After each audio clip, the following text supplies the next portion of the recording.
desigualdad en el mundo. Lo digo porque dos nombres que suenan muy parecido. Piketty, El Capital en el siglo XXI, y Pinker, La defensa de la Ilustración, digamos, han venido confrontándose universalmente, además con extraordinarios resultados personales para ellos, porque han sido grandes ventas desde hace varios años. Han venido discutiendo sobre el concepto de la desigualdad.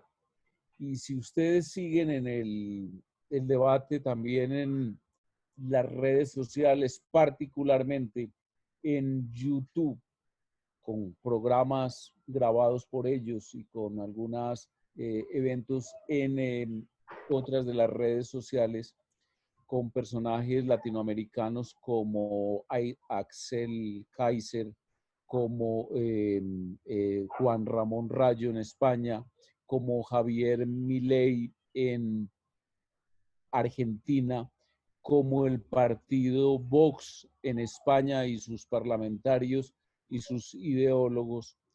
Entonces, quise preparar, dijéramos, una especie como de argumentación respecto a la falacia de la desigualdad como elemento sustancial de los problemas de las sociedades modernas. Pinker tiene una frase que, en mi opinión, además de polémica, pone el punto, dijéramos, pone el dardo en el centro de la diana. Él dice que la desigualdad no es lo mismo que la pobreza y que no constituye una dimensión de la prosperidad humana, que es decir, la desigualdad y la prosperidad no tienen nada que ver. También habla de que la comparación de bienestar entre los países, de hecho, revela muchas veces que la riqueza global es lo que importa, no la desigualdad. El incremento de la desigualdad, según el autor del que les estoy hablando, no es necesariamente malo, así lo expresa de esa manera. Oigan la forma como lo expresa, y además muy provocadora, muy polémica, evidentemente.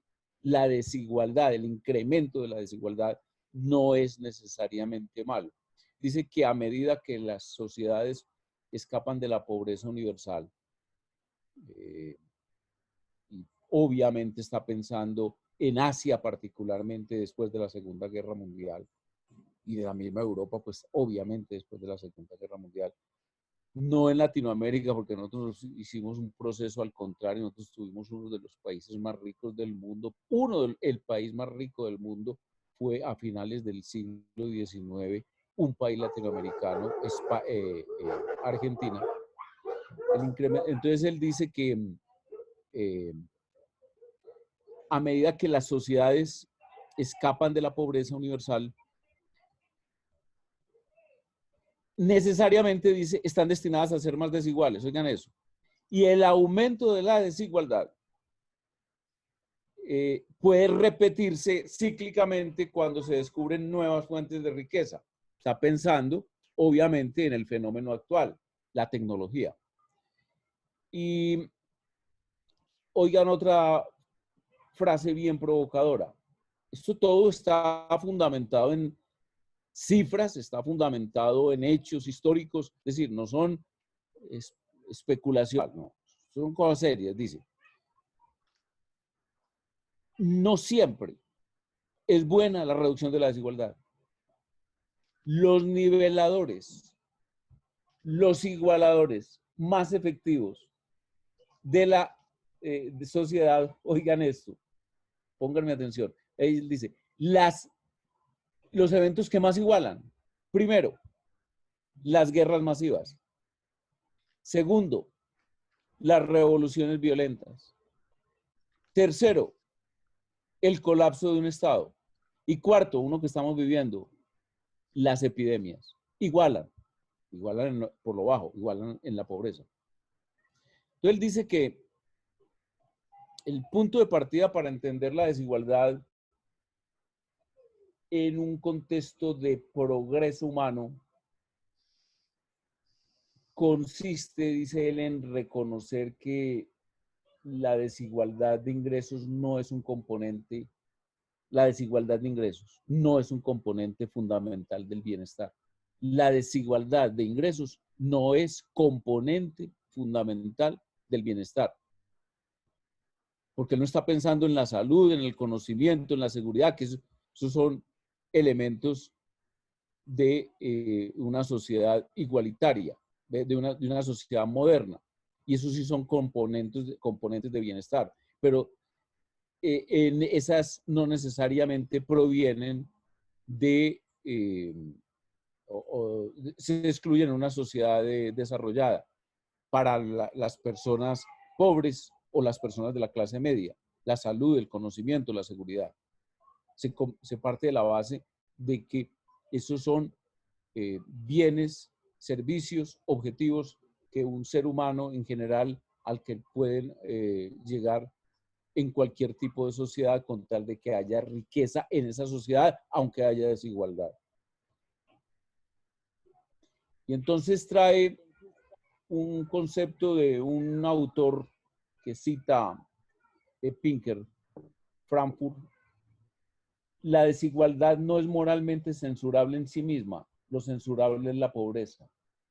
Si una persona vive una vida larga, placentera, saludable, resulta moralmente irrelevante cuánto dinero más ganan sus vecinos, cuán grande sea su casa, cuántos coches conduzcan. Tener lo mismo o tener lo mismo o tener lo suficiente. Otra idea de Pinker respecto a este tema, que insisto, es el objetivo, digamos, toda intervención hoy de la izquierda en el Senado de la República está dirigida a la desigualdad. Y toda la campaña del 22 va a ser la desigualdad. Toda la idea que vamos a discutir a partir de la semana entrante respecto a la renta básica es para remediar la desigualdad. Recordando que hoy esta misma discusión la van a tener en España porque Podemos, y a partir de las tesis de Monedero, que escribió sobre la renta básica, van a proponer como decreto real, como lo llaman ellos allá en España. Entonces, dice él que confundir la desigualdad con pobreza proviene de una falacia, que es que los bienes son una cantidad fija, que la riqueza es una cantidad fija, que no crece. La riqueza es para quien debate sobre el tema de la igualdad, parecería un recurso finito. Y trae un ejemplo, un cadáver de un alce. Yo lo pongo, el cadáver de una vaca, pero no pensando por una vaca tirada en la calle, sino una vaca en el matadero. La riqueza para Pinker debe ser considerada como una riqueza que crece exponencialmente. Y por eso entonces concluye que puede ocurrir que los ricos se enriquezcan mucho, pero los pobres se hacen también a la vez mucho más ricos. Trae una serie de estadísticas y de información que evidencia cómo los seres humanos vivimos hoy el momento de apogeo y de auge y de bienestar más elevado en la historia de la humanidad. Unas comparaciones absolutas, por ejemplo, en el siglo XVIII, XIX, muy avanzado, prácticamente el 99% de la humanidad era pobre y los ricos de la humanidad tenían un bienestar muy parecido a cualquier ser humano de la clase media baja de cualquier país desarrollado de hoy.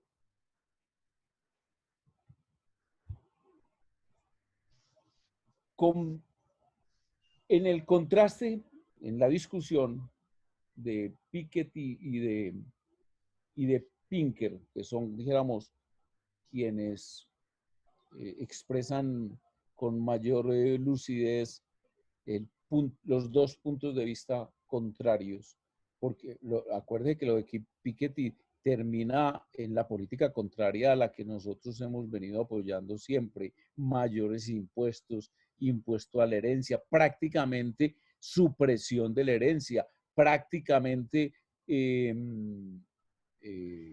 la socialización, nacionalización, expropiación, inexistencia de la propiedad privada sobre los medios productivos, etcétera, etcétera. Entonces, Piketty tiene esta afirmación que Pinker discute con mucha elocuencia y datos. La mitad más pobre de la población mundial es tan pobre en la actualidad como en el pasado, con apenas el 5% de la riqueza total de 2010, al igual que en 1910. La verdad es que la riqueza total, dice Pinker, es infinitamente mayor y en consecuencia la mitad más pobre es muchísimo más rica. Él dice que esa falacia de la cantidad fija del cadáver de la vaca genera la creencia de que los que se enriquecen, los que crecen, los que se desarrollan, los que avanzan a las, dijéramos, ascienden de clase, los que tienen nuevos bienes, etcétera, arrebatan a los demás lo que a ellos les corresponde, como que quitan. Es decir, recuerden ustedes que además estamos hablando de que es un lenguaje de lucha de clases y de un lenguaje de confrontación. Alberto sí que lo está viviendo hoy en Chile, porque en Chile el discurso allá sí que es más agresivo que el nuestro. Y allá incluso es con destrucción masiva de bienes, por ejemplo, hoteles, por ejemplo, almacenes, por ejemplo, parte del mobiliario público, precisamente porque es de los ricos, porque se las han arrebatado a los pobres. Entonces pone un ejemplo, Pinker. El autor de Harry Potter se ha hecho multimillonario. Dentro de la teoría de Piketty, pues habría que expropiarlo, etcétera, etcétera. Dice, pues si su riqueza realmente es fruto de la decisión voluntaria de millones de compradores de libros y de espectadores de cine que le han querido dar $10, $15, $20 por su obra. Y es para su bienestar, dice, él no arrebata absolutamente a nadie riqueza, ni le está conculcando a nadie libertades, ni le está obstruyendo a nadie su desarrollo. Antes, al contrario. Y Milei, el que les menciono, de Argentina, que vale la pena que lo sigan. Su obra no la conozco porque acá en Colombia no ha circulado, por lo menos que yo sepa, pero es muy activo en las redes sociales, particularmente en YouTube. Javier Milei, él dice, pero es que los capitalistas, los productores de bienes, son bienhechores de la sociedad, son gente que le trae bienes y servicios a los demás y por ello se les remunera, capitalizan y producen más a menores precios y con mejor calidad cada vez más. Pinker hace una discusión, una confrontación sobre dos ideas interesantes también que vale la pena destacar: felicidad y desigualdad, porque parecería o diría uno que una sociedad muy desigual es una sociedad infeliz. Y él dice, hombre, eso no tiene nada que ver una cosa con la otra. Trae datos estadísticos de sociedades desarrolladas respecto al tema. Sociedades ricas y sociedades pobres, más evidente en sociedades ricas, el tema de la felicidad y la desigualdad son absolutamente separados, no tienen nada que ver una cosa con la otra. Tampoco es equivalente desigualdad con injusticia. Todo esto que le estoy hablando de Pinker está, insisto, en La defensa de la ilustración, es el capítulo 9, que obviamente se desarrolla en el conjunto de la obra, pero aquí específicamente confronta este tema del cual, a la izquierda, en este tema del cual les estoy hablando. Dice, vea, a pesar de que hay un lugar común de que la gente prefiere la igualdad, en un texto y en un documento que él trae a colación, que cita, la gente prefiere la distribución desigual siempre y cuando el reparto sea justo. La distribución desigual siempre y cuando el sistema de reparto sea justo. Por ejemplo, trae esta afirmación comprobada demoscópicamente. A la gente le gustan que las primas sean para quienes trabajan más duro o quienes ayudan con más generosidad o quienes se ganan un sorteo, es decir, no les da rabia que alguien obtenga un premio de la lotería siempre y cuando sea un sorteo imparcial, no sea un sorteo espurio ni corrupto o tramposo. Afirma que la gente en países en desarrollo, en países pues con naturaleza más o menos normal, ¿no? Chile en un momento de exaltación en noviembre del año pasado.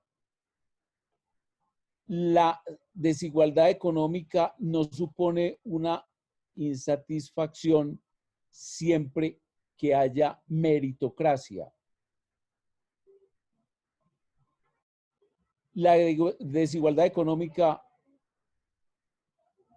también en otro de los apartes del capítulo para Pinker es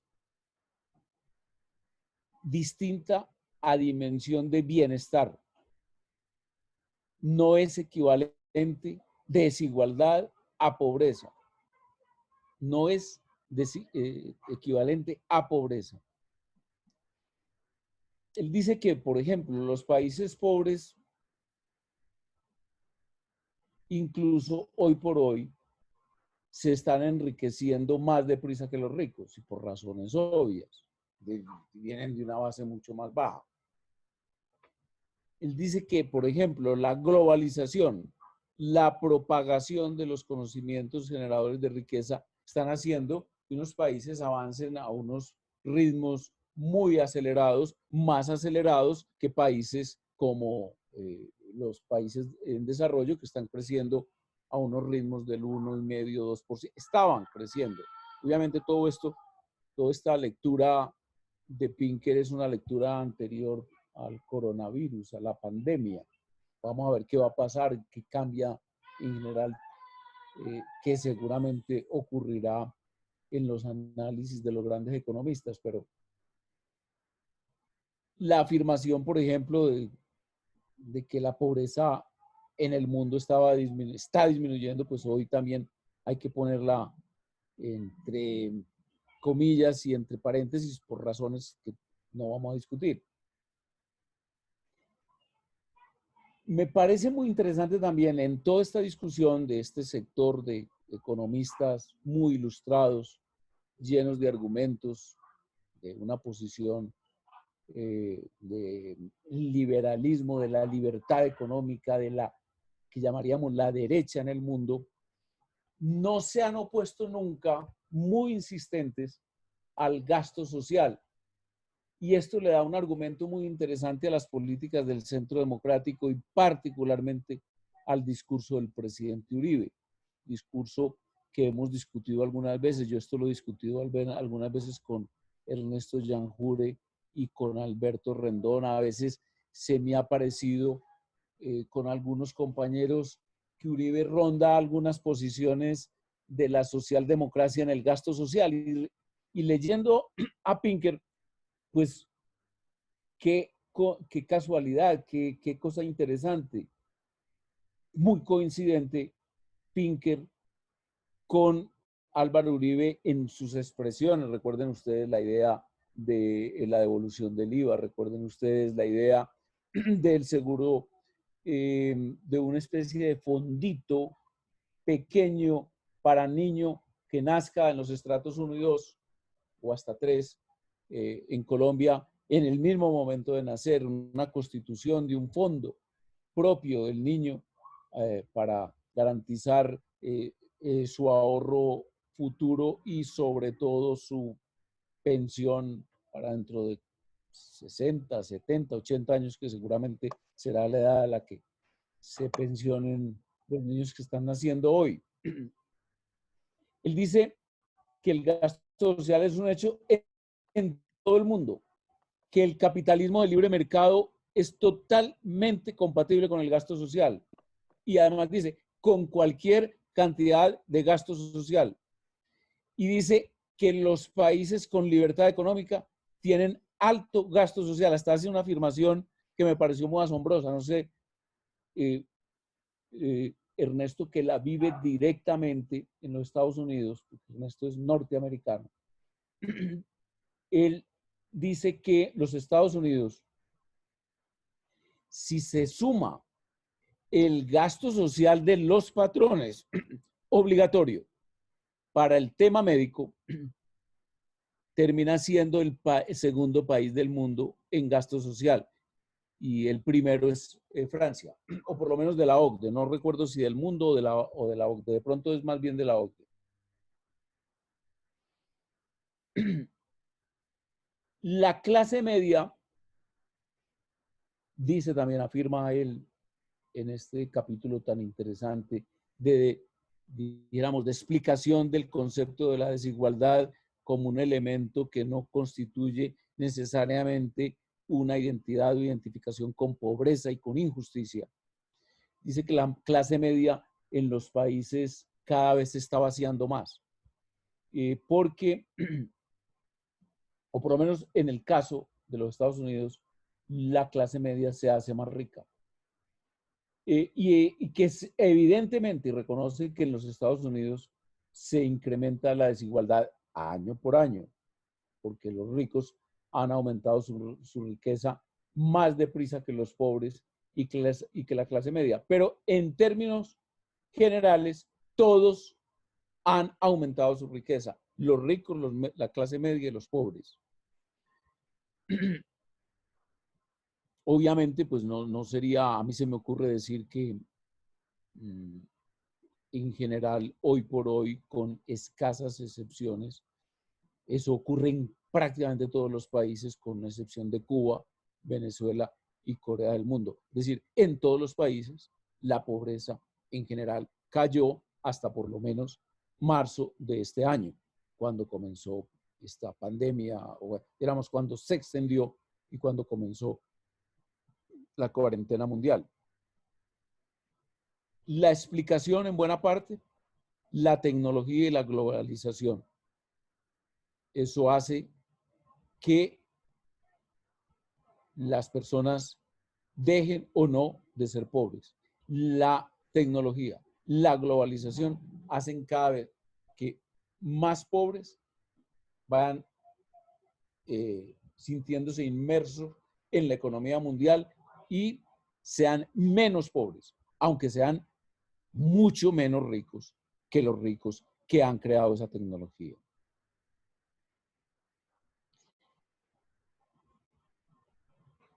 Yo remataría esta pequeña intervención, que ya va como por los 30 minutos, recordando que al contrario, en el lenguaje que me toca a mí, pues vivir aquí diario, discutir, inclusive ya uno ni sabe cómo responder, porque es absolutamente repetitivo y constante, es un discurso cotidiano. Hoy, por ejemplo, tuvimos comisión primera del Senado y entonces Petro volvió a echar su discurso sobre la desigualdad con economistas, los economistas le debaten, le replican, él vuelve y repite y yo veo que cada vez corre más esa bola y crece y se hace inmensa de que este es el país de la desigualdad y esa desigualdad conlleva la miseria para los demás y por lo tanto más impuestos y por lo tanto la expropiación y por lo tanto la abolición de las clases sociales y abolición de clases sociales, abolición del concepto de propiedad y es por lo tanto la iniciativa privada hay que limitarla y hay que convertir a la superintendencia de comercio prácticamente en una policía económica y hay que planificar y no solamente planificar la producción, sino el consumo y el consumo planificado. Entonces de pronto puede identificarse con estas ideas que vamos a discutir la semana entrante respecto a esta renta única universal y de pronto entonces pensemos en un racionamiento y ahora que repartimos mercados, entonces ¿por qué no convertimos la repartición de mercados en una política a través de una tarjetica?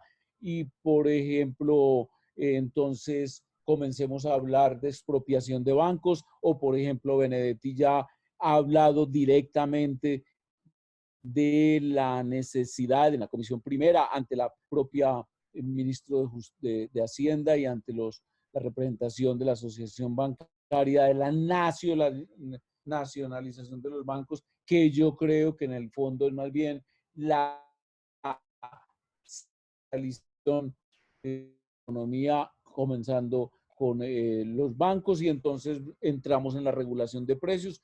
Venezuela, que había abandonado como una fórmula absolutamente absurda. Recuerden ustedes un señor Salas o Salinas que llegó a ser vicepresidente de Venezuela, un tipo extrañísimo, lleno de tatuajes, y llegó a ser vicepresidente económico y afirmó que la inflación no existía en la realidad y por lo tanto la regulación de precios es una política absolutamente coherente, lúcida y viable y la implantó hasta el extremo de que prácticamente toda la estantería de los supermercados de Venezuela quedó sin productos. La retiraron la semana antepasada. Venezuela regresó a una política de regulación de precios, a una política de toma de las empresas más importantes de producción de alimentos. En fin, todo es unido pues al concepto de explotación, al concepto de diferencias, al concepto de confrontación, al concepto de persecución a quienes hayan acumulado capital y al ahorro. Asuntos que ahora yo espero que de pronto Alberto, si está Jate nos ilustre un poco con experiencias directas de cómo este discurso convertido en un movimiento social se vuelve realmente en una bomba de las más explosivas que ustedes puedan imaginar. No sé si Alfonso, te parezca que entonces, después de este Sí, resumen de un punto de lo que yo llamaría la coyuntura de política que se está discutiendo en las comisiones del Senado y se va a discutir en la comisión, la plenaria a partir de la semana entrante, con fundamento en esa iniciativa que lleva a la izquierda, la renta única universal y el concepto de la desigualdad, sea punto de partida para la discusión hoy. listo. Entonces, el orden de la palabra es el siguiente. El embajador Rendón habla, después lo hace Hernando Carvalho, enseguida me inscribo yo. Si no hay preguntas, entonces habla Hernando Carvalho. Vas a preguntar, Carlos Valverde. ¿Qué? Y Carlos Valverde. Valverde No, habla Carvalho. después de que yo hable. Hola, muchísimas Listo. gracias. Yo soy Hernando Carvalho Murcia, o sea, mi papá también está conectado, que es Hernando Carvalho, pero yo estoy hablando de parte del movimiento libertario. Los autores que menciona José Obdulio, y voy a tratar 3 temas muy brevemente. El primero es que en Colombia sí hay una comunidad libertaria, digamos. Este año teníamos una conferencia mundial en la que iba a venir Milei, iban a venir todos. Nos pueden buscar en las redes sociales Movimiento Libertario. Y también está Unión Editorial Colombia y muchas otras organizaciones liberales y libertarias. Porque la política ya no es izquierda y derecha, ya no es 2D, ahora es 3D. Ahora, según el diagrama de Nolan, o eres libertario o eres estatista. Puede ser de derecha o de izquierda estatista, o puede ser libertario, que es el que pide menos Estado. Entonces, pues les recomiendo que revisen eso. Sobre la riqueza y sobre la repartición de la riqueza, un concepto principal que quiero recalcar es que la riqueza no es el dinero que se tiene o que tienen los ricos, sino el capital, los bienes y servicios que ellos producen, como Amancio Ortega, digamos. Entonces, el mito es que se puede coger la riqueza de Ortega y dividirla en la gente para que haya más igualdad. Pero primero, Amancio Ortega no tiene en una cuenta de ahorros sus billones de euros, sino que es la valoración de su empresa y los servicios que presta en el mundo. Entonces, para acabar realmente con la pobreza, en vez de distribuirla, hay que darle a la gente libertad, libre comercio. El libre comercio es la única herramienta que ha logrado, lo ha demostrado hasta China. El libre comercio es el único que ha demostrado que se puede acabar la pobreza. Y hoy los países más liberales, que son específicamente Holanda, Irlanda, Singapur, Hong Kong, un poco el Reino Unido, son los países que van a pasar la pandemia con mayor éxito. Y los países escandinavos, que a diferencia del mito, no son socialistas, sino que son profundamente liberales. Y pueden ver los rankings de libertad y siempre están de primeros, al igual que, bueno, Canadá hasta cierta medida. Entonces, digamos que el Estado, les recomiendo leer a Bastiat, el Estado engaña, digamos, diciendo que da unos bienes y servicios gratis, pero en realidad estos bienes y servicios los puede dar el mercado más ajustados a la real riqueza de la gente. En India hay un sistema en el que hay colegios privados de $1 diario. Entonces, una cosa es si la educación pública es buena, o los servicios públicos de salud, o cualquier servicio público, o si el mercado se puede ajustar y darle a la gente pobre las cosas que necesita. Y finalmente quería cerrar con un concepto importante de igualdad, que es que la igualdad sí es importante, pero no la igualdad de lo que tienes en la cuenta de banco, sino la igualdad ante la ley, que es una de las, digamos, libertad, igualdad y fraternidad, que es de la Revolución Francesa, es una igualdad ante la ley.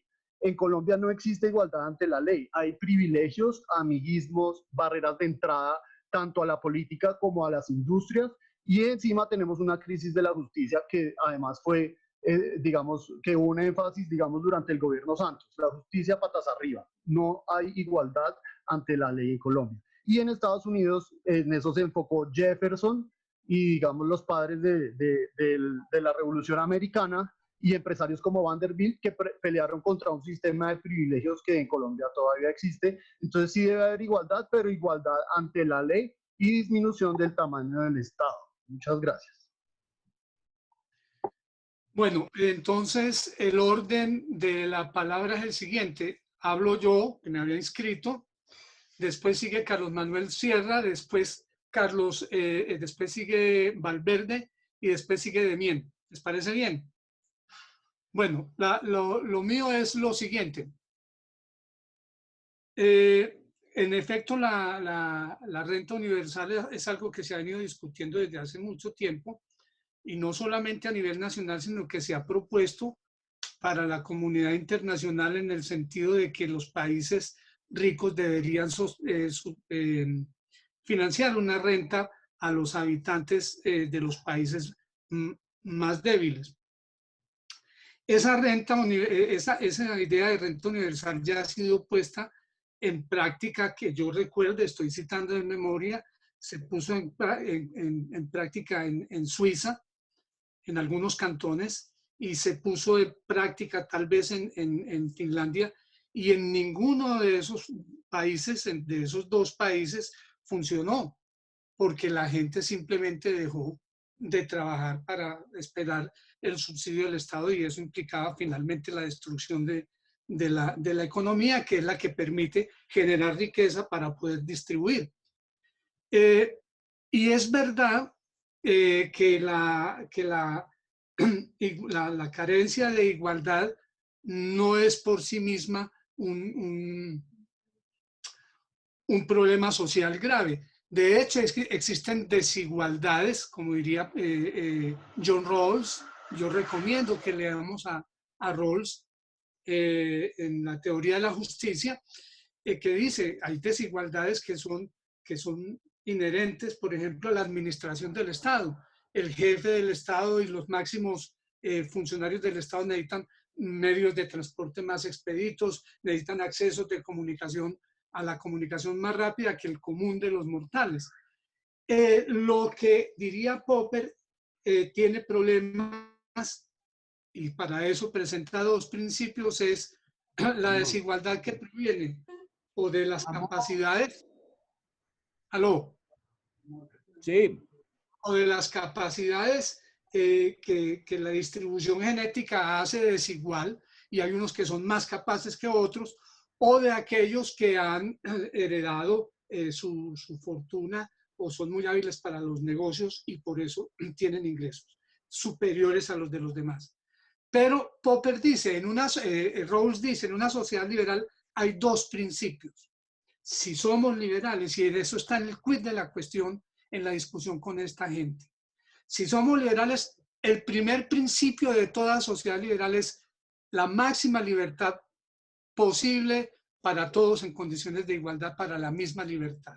Una sociedad liberal privilegia el primer principio de la Revolución Francesa, la libertad. Eso es lo que nos distingue. Y si no, escuchen a Claudia López diciendo que la sociedad que ella se imagina después de la pandemia es una sociedad del gran hermano, en la que ella va a decidir cómo se trabaja, cómo se transporta y cómo piensa la gente. Eso es exactamente lo que dijo hace pocos días. Y el otro punto es, hay que admitir que existen esas desigualdades arbitrarias, pero esas desigualdades arbitrarias tienen sentido en la medida en que la acumulación de riqueza de los que tienen más ingresos sirva para mejorar las condiciones de vida y para mejorar las condiciones de vida de los que no tienen acceso igual a estos en la riqueza. De manera que lo que Rawls está diciendo es inevitable que haya desigualdad. Lo que hay que hacer es que haya una distribución vía impuestos, etcétera, para que la gente que tiene mayores necesidades vaya mejorando sus condiciones, y de ahí para arriba los otros núcleos de la sociedad, y que haya una de las cosas más importantes de la igualdad, ya la acabaron de mencionar, es el que haya igualdad de oportunidades e igualdad ante la ley. Si se cumplieran esos principios, la sociedad liberal estaría resuelta. Lo otro es el privilegio de la equidad, de la igualdad sobre la libertad. Por lo menos eso es lo que argumentan los socialistas. Pero el privilegio de la igualdad sobre la libertad va en detrimento de las libertades individuales del individuo, y lo que la experiencia histórica ha demostrado es que termina habiendo no solamente más desigualdad, sino una dependencia de las bolsas CLAP, como sucede en Venezuela. Bueno, sigue Carlos Manuel. Muchas gracias, muy buenas tardes. Yo quisiera darle la palabra primero a Carlos Valverde. Quisiera que Carlos interviniera primero, Alfonso, que había pedido la palabra. Entonces, Carlito, sigue, por favor, e inmediatamente paso yo. Bueno, buenas tardes, José Obdulio y compañeros. Me parece que el tema que se va a tratar en el Congreso en la próxima semana, pues es el al que estamos sometidos desde que apareció aquí la tendencia que hoy tiene cierta fuerza relativa en Colombia, que la representa Petro y Claudia. Lo que pasa es que el criterio de la desigualdad lo ha planteado el comunismo, lo ha planteado el socialismo. Ellos representan, digamos, una tendencia, una posición miserabilista, porque cuando se habla de igualdad, se desconoce que desde que apareció el hombre, desde que apareció el conocimiento, hay desigualdad. El mundo siempre será desigual. Y la propuesta del comunismo de ser iguales tiene como ejemplos, después de la Segunda Guerra Mundial, la diferencia entre Berlín, que quedó en manos de los comunistas, y Frankfurt, para poner cualquier ejemplo. O la diferencia entre los países de América Latina, Brasil, Argentina, nosotros mismos, Colombia, y Cuba, Venezuela, o los países que han sido tocados por ellos. Es decir, cuando ellos plantean la igualdad, ellos plantean es un rasero de miserabilismo, donde todos nos acogemos al Estado, que es más o menos lo que están planteando ahora, y entonces el Estado debe responder, todos tenemos que estar enclaustrados, la gente no debe volver a trabajar y se debe repartir los bienes de la nación y los bienes del Estado y los bienes de los ricos. Es más o menos, para poner un ejemplo como vulgar, lo que hizo Petro en su candidatura presidencial cuando dijo que había que cerrar un ingenio del Cauca y repartir las tierras. Es decir, esta tesis miserabilista de la izquierda, aunque aparentemente, pues obvio que recoge a la gente más pobre, va contra el desarrollo, porque lo que sostiene José Obdulio, que me parece que es una muy buena intervención de José, es que a medida que avanzan los ricos, se crece y se desarrollan sectores de la sociedad muy importantes y mayoritarios con una mayor capacidad de adquisición de bienes y de riqueza, no solo materiales, sino espirituales y del conocimiento. Y estoy de acuerdo, no es lo mismo un pobre de 1910 y un rico de 1910 que un pobre del 2020 y un rico del 2020, pero el conocimiento y el desarrollo de la mente de los seres humanos y la apropiación de los recursos para nuevas industrias, y se pone con la cosa de las comunicaciones ahora. Es decir, las comunicaciones le permiten a sectores medios de la población vincularse y romper la desigualdad. La desigualdad es congénita al desarrollo, creo yo, económico y político, y simplemente le ha permitido a los comunistas plantear una idea que, aunque recoge a ciertos sectores atrasados mentalmente de la sociedad y desprovistos, digamos, de una capacidad de trabajo y de conocimiento, pues no tiene ningún futuro, porque lo que ha entregado el comunismo en 60, 70 años es países absolutamente quebrados y sin ningún desarrollo y sin ninguna posibilidad de igualdad distinta a la igualdad de Cuba. Me parece que entonces el debate que en el Congreso se va a presentar va a ser muy importante y estaremos pendientes. Bueno, gracias. Sí, tenemos en este momento 49 personas. Saludamos a los embajadores García y Rendón. Tiene el uso de la palabra Carlos Manuel, después Demián y el doctor. Muy bien, muy buenas tardes. En nombre de la Fundación, primero, gracias por esa magnífica asistencia. Bueno, comprobado, doctor José Obdulio, que es altamente taquillero, y siempre se lo hemos dicho, que eso es una maravilla.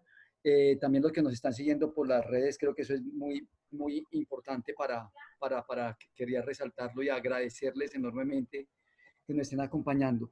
Creo que la discusión que se ha dado es fundamental. Hay que, desde esta perspectiva, pues no, yo como psicólogo lo planteo, que Pinker nos pues trata de argumentar o argumenta siempre que si hay un desajuste entre lo que es el equipamiento cognitivo que nos ha dotado la evolución con lo que son las necesidades presentes de los individuos.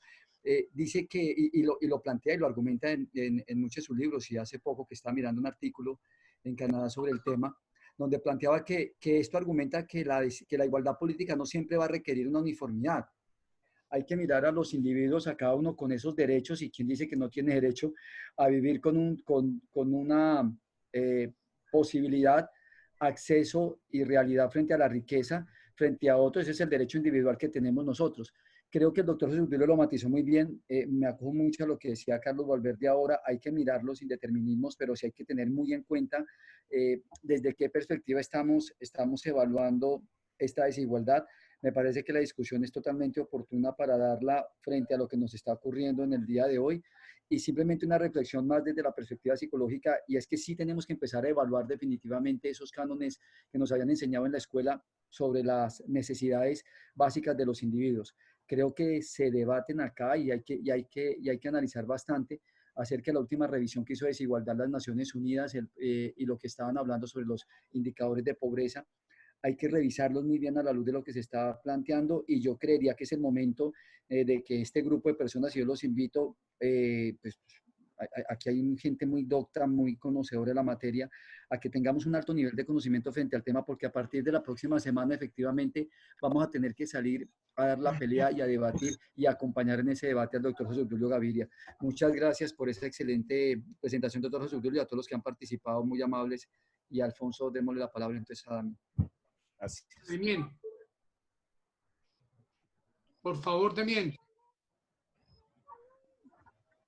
Buenas tardes para todos, senador José Obdulio, embajadores, a los miembros de la fundación y todos los asistentes. Yo quería darles un aporte de lo que yo considero la política del ataque. La política del ataque es lo que va a estar de moda en el Congreso de la República y en todas las corporaciones, porque recordemos que también empiezan a seccionar las asambleas departamentales, los consejos municipales, y allá todo se va a centrar en lo que decía el doctor José Obdulio.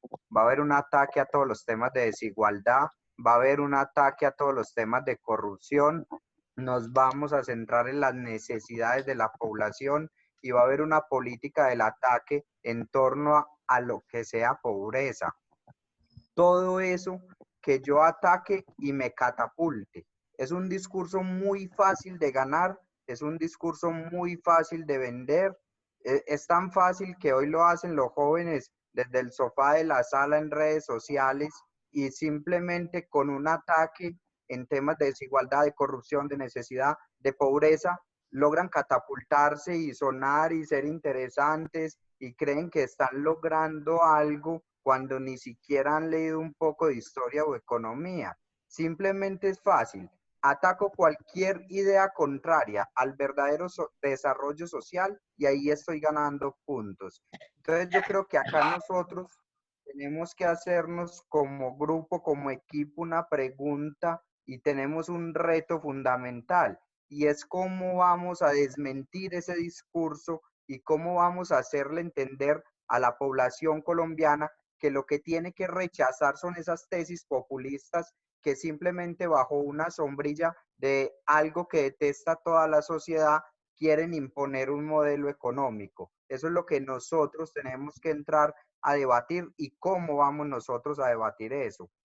A mí me parece muy interesante lo que decía Hernando Carvalho en el modelo de la riqueza y cómo se hace esa repartición de la riqueza, y él hace una mención especial a los países escandinavos y al tema de Canadá. Y quiero invitarlos a que analicen un tema de todo lo que son los países escandinavos y Canadá, y es que hay una particularidad, y es que cada ciudadano en esos países pertenece a 2 o más cooperativas al tiempo, y ahí es donde nos surge un modelo diferente, porque hay unos modelos de derecha donde, listo, creamos riqueza, pero nos encontramos con ese contra de la desigualdad, y hay unos modelos de izquierda donde tenemos igualdad, pero igualdad por lo bajo, es decir, todos pobres. Pero hay otro modelo diferente que es lo que se ha aplicado en los países escandinavos y en Canadá, especialmente en la provincia de Quebec, y es el tema del cooperativismo, donde desaparece ese concepto de la utilidad y pasa a ser un concepto de excedente que se reinvierte y se reparte ese excedente dentro de esos mismos miembros de la comunidad de la cooperativa. Es un tema muy interesante porque es que me obliga a crear riqueza para tener que repartir. Ahora se viene un tema complejo con la pandemia, y es el subsidio excesivo en el que puede caer el Estado y si eso se da, pues simplemente el Estado se va a quebrar. Por ejemplo, ahorita, y yo invitaría de pronto al senador José Obdulio a darle una mirada al tema de la ley 1116, porque si Oíste, nosotros no Damián, yo cogemos, te pido que redondees la idea para que otra gente tenga derecho a intervenir, con todo respeto. claro, sí, claro, finalizo con eso. Mirar el tema de la ley 1116 porque nos puede hacer un efecto dominó. Van a haber muchos que se van a amparar hoy en esta ley, van a entrar en bancarrota por los temas de liquidez, pero además van a arrastrar otras empresas. Entonces es muy importante para lo que se viene en el Senado de la República y muchas gracias a todos. Bueno, Ernesto Yamjure, por favor, después Hernán Jaramillo, y ahí hacemos un corte para poder preguntarle de otras cosas a José Obdulio, ya que lo tenemos aquí. Por favor, Ernesto. Gracias, Alfonso. Es que cuando leí el libro de Pinker, en el que se basa José Obdulio, libro que él me trajo de regalo por demás, y cuando llego al capítulo sobre el que él habla hoy de la desigualdad, me acordaba mucho de cuando se hacía en Colombia, en el gobierno del presidente Uribe, los acercamientos con el ELN. Y es básicamente la nueva envoltura con la que se presenta ese discurso manido de la izquierda radical de los años 70 de las causas objetivas y subjetivas, para buscarle unos argumentos y unas justificaciones al alzamiento armado, y pues que hoy día llamaríamos sin ninguna duda al terrorismo. Y el ELN continuaba exigiendo una discusión a través de lo que llamaban ellos, o siguen llamando la Asamblea Nacional, para hablar de las causas objetivas y subjetivas que generan el conflicto, que llaman ellos. Pero si usted se sienta a mirar el verdadero discurso de los apóstoles de la desigualdad, es exactamente o básicamente lo mismo, obviamente traído a tiempo presente con los cambios sociales que se han presentado. Pero con el regalo de José Obdulio me puso a estudiar, porque yo me acordaba cuando estudié en la Universidad de Ciencia Política que los ingleses en el siglo XVII fueron los primeros que hablaron de la igualdad. Y me acordé de eso, me puse a rebuscar en los libros, y efectivamente el primer movimiento de la igualdad se llamaban los Levelers, que eran del grupo político de Oliver Cromwell. Y me llamó la atención, y lo tenía ahí guardado, apuntado. Ahorita que José Pío hablaba, me fui a buscar el libro porque lo he dejado señalizado. Y fíjense lo que dicen: los niveladores no son en absoluto partidarios del reparto. La igualdad que reivindicaban era puramente civil y política. No pensaban en preconizar la igualdad económica y no atacan el derecho de propiedad. Su doctrina expresa el punto de vista individualista de los artesanos y de los pequeños propietarios. Y después hablan de los 3 puntos de la doctrina sobre los que fundamentaron su partido. Insisto, fue fundado en 1618, y es: la emancipación, si no de una clase, al menos de un medio social bien determinado, el de los artesanos y pequeños propietarios, pero no manifiesta ningún espíritu de clase. Procede de un individualismo utilitario que no difiere fundamentalmente del utilitarismo burgués. Y el tercer punto es que por ello las ideas políticas de los niveladores no tardan en fundirse con las ideas políticas de la burguesía. Después de la restauración de 1660, el movimiento de los niveladores parece muerto, pero es sin duda porque se ha encontrado una salida más amplia de la filosofía que expresará Locke tras la revolución de 1688. Yo tengo la firme impresión de que ese capítulo de Pinker está inspirado fundamentalmente en las teorías de Cromwell del siglo XVII. Era simplemente hacer esa pequeña acotación. Hay una saga de pensamiento liberal ahí, evidente. Sí. Hernán Jaramillo. Buenas tardes. Saludos, doctor. Buenas tardes, saludos al doctor Obdulio, doctor Carlos, compañero del Centro de Pensamiento. Bueno, me voy a enfocar más en el aspecto de la crisis en la salud. felicitar al gobierno por el desempeño, pero nosotros debemos tomar unas decisiones, y de pronto le comento al doctor Osodulio en el Congreso y demás miembros de la bancada, que esto sea una oportunidad para ver las debilidades que tenemos en el sector salud, por ejemplo, en la parte de los médicos. Cuando hablamos de la palabra equidad, que sea esto para ver si podemos nosotros, a través de algún proyecto de ley, doctor José Obdulio, dignificar el trabajo de los médicos, que hoy en día escuchábamos a un jugador de fútbol, de esos de segunda, tercera, no de los top 10, que manifestó: yo no pensé que mi salario era superior al de un médico. Sí, al de un médico.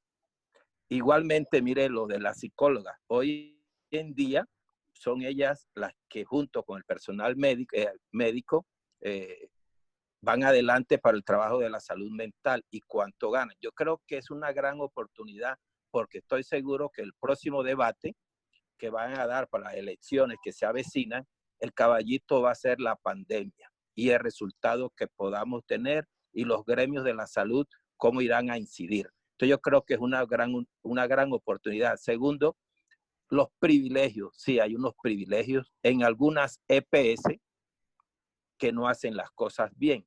Entonces, si nosotros, a través de los parlamentarios, nuestros amigos, empezamos a meter en cintura esas EPS para que trabajen con equidad, con justicia, a ellas les corresponde el 8%, pero miren algunas con ese 8% hasta dónde han llegado sobre la integración vertical y otro poco de situaciones. Y tercero, esta crisis en la salud genera una crisis económica, una recesión económica.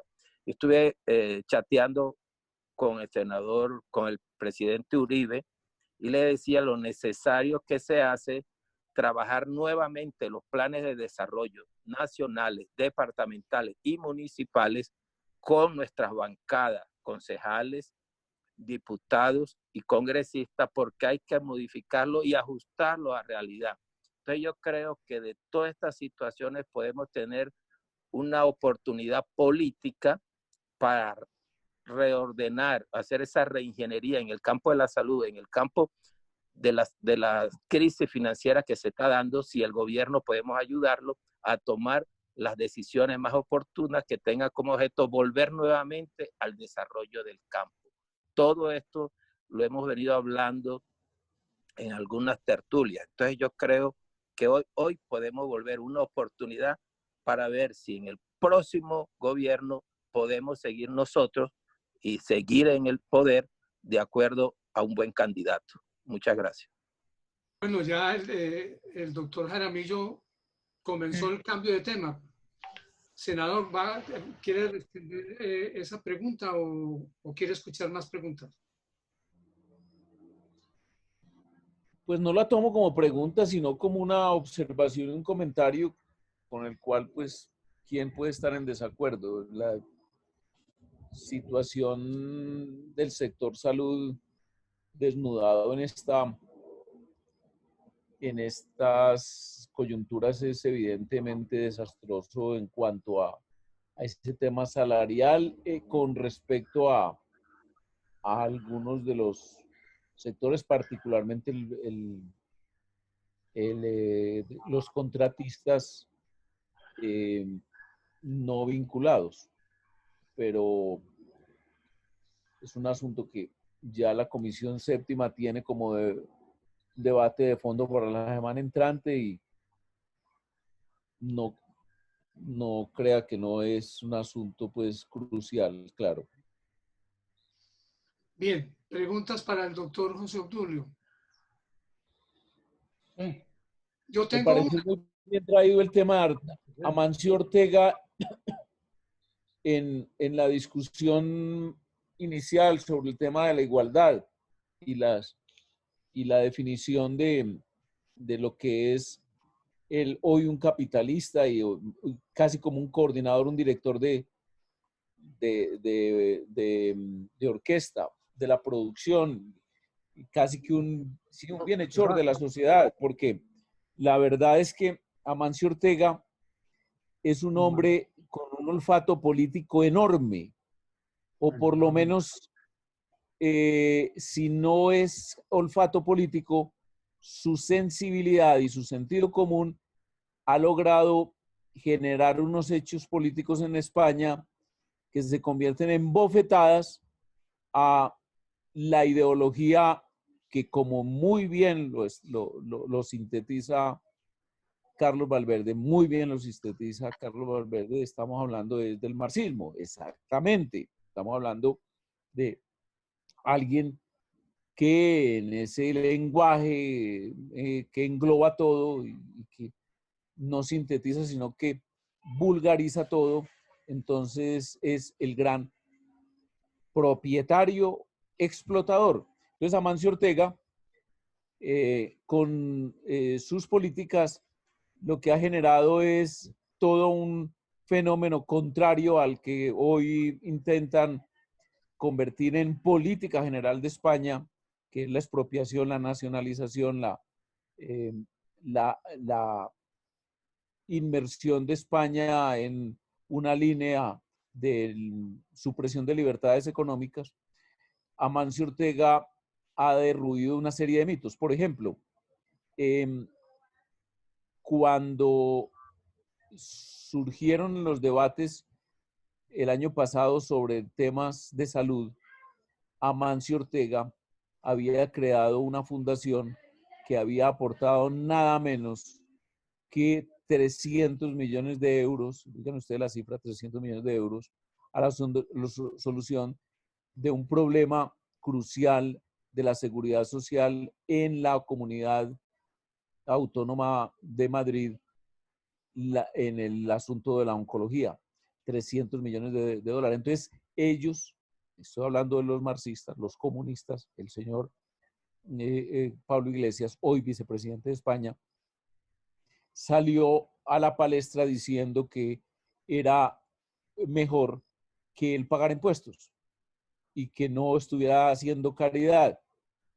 Cuando entra a analizarse el aporte de Amancio Ortega y de sus empresas, Sara y el conjunto de productoras y de distribuidoras que él tiene, el aporte que hacía al fisco en España era de no sé cuánto, casi que tenía incidencia, o sea, tenía peso en el Producto Interno Bruto de España. Esa, además, actitud que tomó en el mismo momento en que estalla la pandemia, en lugar de comenzar a discutir con la izquierda sobre si la pandemia era una gripita, como decían ellos o no, y si la expansión iba a producir la grave perturbación que ellos allá la llaman, no recuerdo la figura, no es nuestra figura del artículo 259, pero que es muy importante porque les permite, estado de alarma porque les permite incidir y dijéramos, limitar derechos y garantías fundamentales, por ejemplo, el derecho a abrir su negocio es un derecho fundamental, o el derecho a transitar por las calles, etcétera, etcétera. Él inmediatamente dirigió la producción de sus fábricas a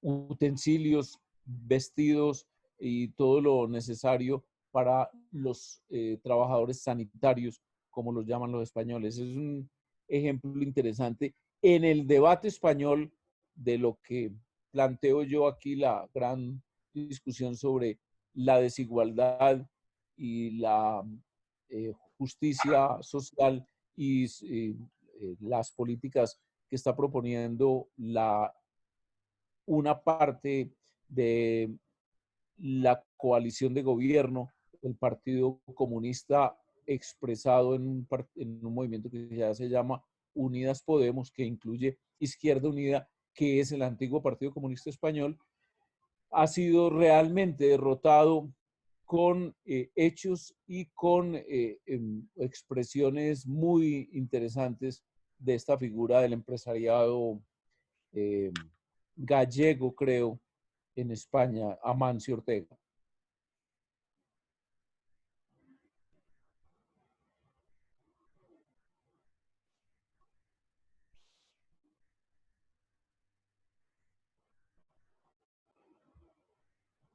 Alfonso. Alfonso. Alfonso, Está mal estás... Tiene apagado el micrófono, Alfonso. Ya te lo habilito. Sí, hay 54 personas en este momento en mi contador. Estoy preguntando si hay más preguntas para el doctor José Obdulio. Bueno, Alfonso, yo tengo como... Yo quisiera intervenir. Dime. ¿Quién habla? ¿Quién quiere hablar? Habla Hernando Carvalho, ¿cómo están? Doctor Hernando, Hernando Carvalho. Muy especial, Sí. perdón, doctor Carvalho, aprovechando estos segunditos. Ha sido espectacular la presencia. Les quisiera pedir un favor a las 6:30. Les voy a pedir un favor que activen sus cámaras o que me pongan una foto. Quisiera pedirles un favor muy especial para la fundación y es poder tomar hacer una captura de todos los que nos encontramos presentes a las 6:30 para que nos coloque una fotico. Denme la mano con eso no es para nuestro ego individual, pero sí nos permite mucho para los siguientes tertulias seguirnos proyectando. Gracias. Son las 6:16, a las 6:30 entonces, 6:30. por favor. 6:30, por favor. Y ahí seguimos adelante, obviamente. Doctor Carvalho, qué pena. Bueno, muchísimas gracias. Un saludo para todos ustedes. Un saludo, José Obdulio. Simplemente quiero recomendarle a José Obdulio dos títulos que no sé si ya los leyó. Ambos son de Axel Kaiser, que tú mencionaste. Uno es La tiranía de la igualdad y uno que va muy de la mano con esto es El engaño populista. Yo creo que es importante, José Obdulio, digamos, esas reflexiones que hace Axel en este par de libros, sobre todo porque es digamos, es un estado en el que se encuentra Latinoamérica y es el estándar de Latinoamérica, cómo se ha venido, por ejemplo, cooptando la educación por parte de los grupos radicales de izquierda, desde el Río Grande al norte de México hasta la Patagonia. Me parece que sería muy importante. Yo creo que se ha dicho casi todo. El tema de la desigualdad pues es un resultado inevitable de la prosperidad. La prosperidad y la desigualdad van de la mano. Y normalmente los populistas lo que quieren es que todos sean millonarios y eso quisiéramos realmente todos, pero desafortunadamente ellos hablan de la igualdad en donde todos vivan mal y me parece que hay que mirar también, José Obdulio, que los países nórdicos se están devolviendo de los estados de bienestar que mantuvieron en la década de los 80 y de los 90. Incluso cuando hubo la ascensión al poder del rey de Holanda en el año 2010, le anunció a los holandeses que ese estado de bienestar del que habían gozado durante la segunda mitad,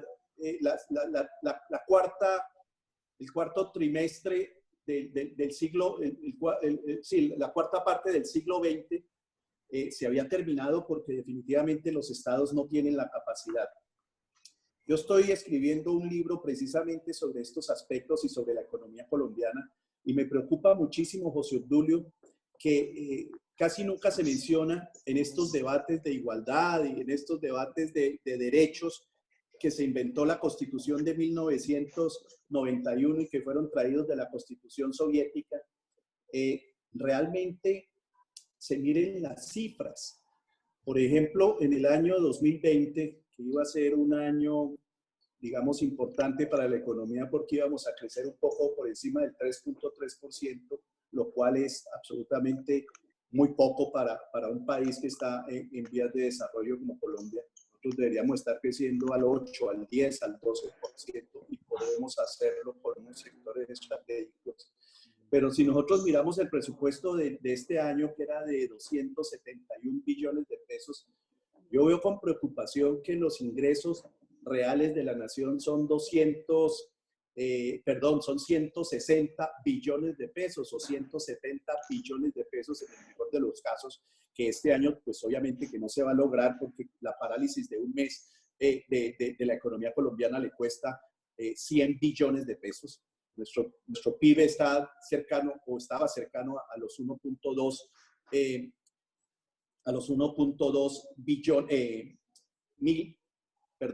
estábamos, de los 1.2 trillones de pesos, mejor. Entonces, realmente nadie se ha puesto a mirar detenidamente cómo vamos a manejar el presupuesto. Y otro tema importante, José Obdulio, es la calidad del gasto. El último libro que sacó el Banco Interamericano de Desarrollo sobre la calidad del gasto en Latinoamérica ubica a Colombia por encima de la ineficiencia del gasto medio de Latinoamérica, que es del 4.4%, en donde Argentina es el peor de todos con el 7.2%, pero Colombia está en el 4.8%, y eso significa que en Colombia se invierten mal o se roban. Eso le llaman filtraciones en el banco. Los economistas del banco están del orden de los 50 billones de pesos cada año. Y ni se diga lo que pasó en el gobierno de Santos con el tema de esas filtraciones y con el tema de el aumento súbito de la deuda externa, que sí vale la pena dar este debate, y lo estamos dando en algunos escenarios importantes, pero hay que tener en cuenta, José Obdulio, el tema del monopolio de la educación en manos de FECODE, que ha afectado realmente muchísimo el pensamiento de las nuevas generaciones, y lo va a seguir haciendo en la medida en que no seamos capaces de ponerle freno a ese sindicato. Sí. Gracias. Tomé nota de esos libros. Vamos a ver si Alberto Rendón los envía. Bueno, uno es El engaño populista, el autor es Axel Kaiser, y el otro es La tiranía de la igualdad, también de Axel Kaiser. No les prometo nada, pero creo que puedo hablar con Axel y mirar la posibilidad que nos acompañe pronto a estas tertulias. Perdone, les digo una cosa, esos libros se consiguen en internet, los baja uno gratis. Yo los bajé gratis. Muy bien. Ya que estoy hablando, José Obdulio, perdóneme, yo me meto aquí en la charla, quiero hacerle una pregunta que me inquieta. Es que evidentemente ahí ya casi en todos los que están en este chat, pero además hay alguien que tiene el micrófono abierto, por favor, ciérrelo, ¿sí? Porque, bueno, listo. Entonces, la pregunta es esta. La visión, o sea, la concepción que está clara y que hay una gran batalla ideológica en el campo entre posiciones que nacen del marxismo y las posiciones liberales, se están dando en todo el mundo. Es evidente que eso no solamente atañe a Colombia, sino eso es un debate mundial. Pero uno se da cuenta también que hay sectores que, sin considerarse marxistas, actúan y proponen y plantean esas posiciones y defienden esas posiciones por intereses particulares, el caso de Benedetti o lo que sea. Pero la pregunta que yo le quiero hacer es, ¿cómo ve usted la perspectiva? Porque todo esto que estamos hablando, si no se traduce en una fuerza política que sea capaz digamos, de triunfar en el futuro, pues vamos a estar en un túnel muy largo de oscuridad socialista, digámoslo así, si no somos capaces de tener una corriente política que sea capaz de ganar, de triunfar, de ganarse la opinión pública y triunfar en las elecciones, que son las que dan en los resultados, en definitiva, de cuáles son los siguientes, digamos, poderes que van a continuar en el Estado. Entonces me gustaría saber, porque uno ve muchas cosas que lo dejan preocupado desde acá, desde lejos, y uno sabe que hay un debate, que hay gente que entiende el debate, que entiende las posiciones. Ayer estuve oyendo, por ejemplo, la entrevista que le hicieron en la W al presidente Uribe, y entre otras cosas veo aquí a William de la CTU, lo saludo, pero es que yo Sí, creo mucho que gusto. los trabajadores deben escuchar esa intervención. Eso es una intervención que defiende a fondo a los intereses de los trabajadores, pero defiende los intereses de la nación. Y yo creo que a veces nos olvidamos de que hay gente con esas cualidades que son capaces de darnos guía y que debemos escucharlos y atenderlos. Es el caso del presidente Uribe, de José Obdulio, de otros como ellos. Porque, pues sí, la cuestión, digamos, teórica hay que profundizarla y en ese campo, pues este escenario es perfecto. Pero sí creo que las personas que están actuando en la política, y en ese caso José Obdulio, sí me gustaría que nos diera por lo menos una perspectiva de qué se ve en política sobre este tema en particular, sobre esta gran pelea que se está dando en Colombia y en el mundo. Esa sería mi pregunta, José Obdulio. No, la introducción del manifiesto, aquella frase, un fantasma recorre Europa, yo diría, el fantasma del comunismo recorre América Latina como ideología. Y no es hoy. Por ejemplo, el gran problema de Venezuela, ¿cuál es? El gran problema de Venezuela es que allá no hay liberales. Pues que me perdone Carvalho, seguramente conocerá algunos libertarios allá y gente pues con formación liberal, pero yo no conozco pensadores liberales venezolanos. Y en Venezuela la política de punto fijo es una política socialista. O sea, la democracia venezolana de la década del 70, o sea, la de después de la dictadura de Pérez Jiménez, que fue un gobierno liberal en economía, absolutamente liberal, un gobierno de un progreso económico impresionante. Oiga lo que digo. Y hoy lo reconocen todos ellos, incluyendo hasta los, digamos, los más extremistas de la izquierda, reconocen la obra material del gobierno de Pérez Jiménez. Todos, absolutamente todos, comenzando por Pérez, Carlos Andrés, y obviamente sus principales jefes, Betancur y Gallego, y los demócratas cristianos dirigidos por Caldera, más los comunistas que acompañaron el acuerdo, tuvieron siempre como perspectiva la construcción de un Estado socialdemócrata, Estado, llamémoslo de bienestar, no expresado de esa manera en ese momento, pero que después adhiere pues a toda esa línea de pensamiento de la socialdemocracia. Recordemos que Pérez Carlos Andrés fue vicepresidente de la Internacional, e incluso el partido de Guaidó pertenece a la Internacional Socialista.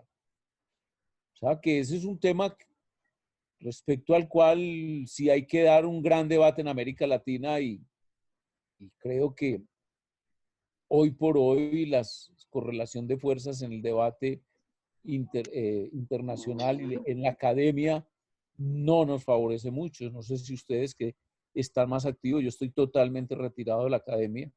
Alfonso, que está ahí, algunos de ustedes todavía me contradicen, pero yo diría que hoy casi que es, si hoy se firmara un gran acuerdo político ilustrado desde la academia, yo creo que sería un acuerdo de un estado de bienestar, un estado dirigido por las políticas socialdemócratas, un estado de intervención, un estado de prácticamente controles a toda la iniciativa y de controles a la economía colombiana.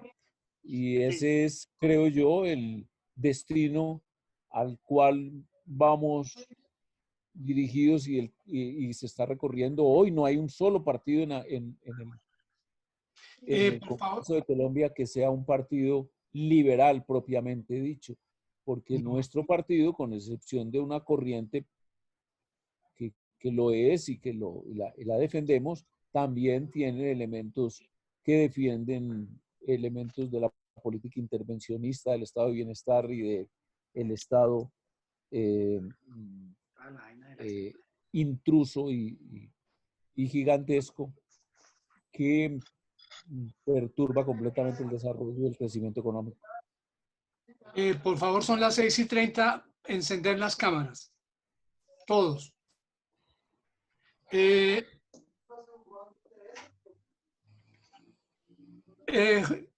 José Obdulio, hay un poco de preguntas que yo puedo como tratar de sintetizar. Unos tienen que ver cómo se estará protegiendo a los pequeños y medianos empresarios, cómo sería la política para comprar lo nuestro, cómo mejorar, o mejorar no, quito el adjetivo o verbo, profundizar más la producción en el campo.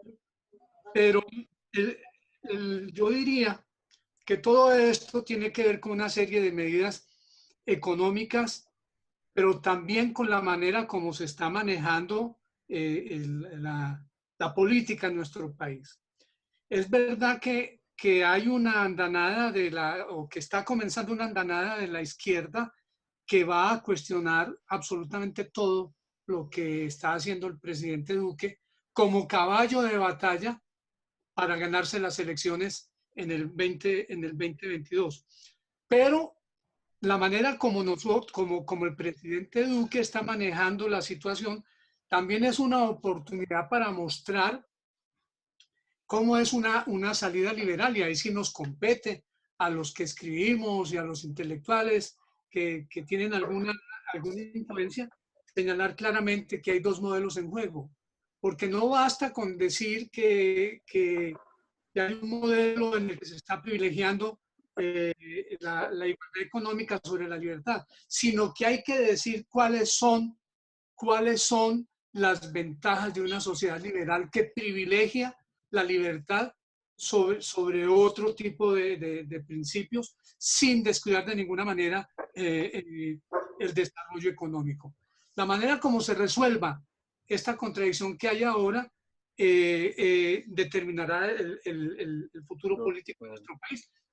Hay una corriente encabezada por Claudia López que lo que quiere es poner el gran hermano vigilando a todos los colombianos, y la economía y hasta la vida social y también la vida íntima de las personas manejada por ellos. Yo creo que enfatizar en que parte de la libertad significa que haya gradualidad en la libertad económica, que no se puede cerrar la economía y que también hay que respetar las libertades individuales en la pandemia en la medida de lo posible, es algo que nos ayudaría.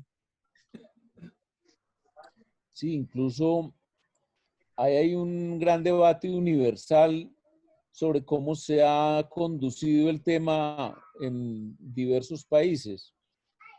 Un ejemplo muy interesante que yo ruego que luego a Dios que no falle, el de Suecia, que es un control en medio de las más amplias libertades para que las personas determinen su comportamiento dentro de unos parámetros, obviamente, que no supongan peligro para los demás, y que ha tenido un resultado enorme, extraordinario.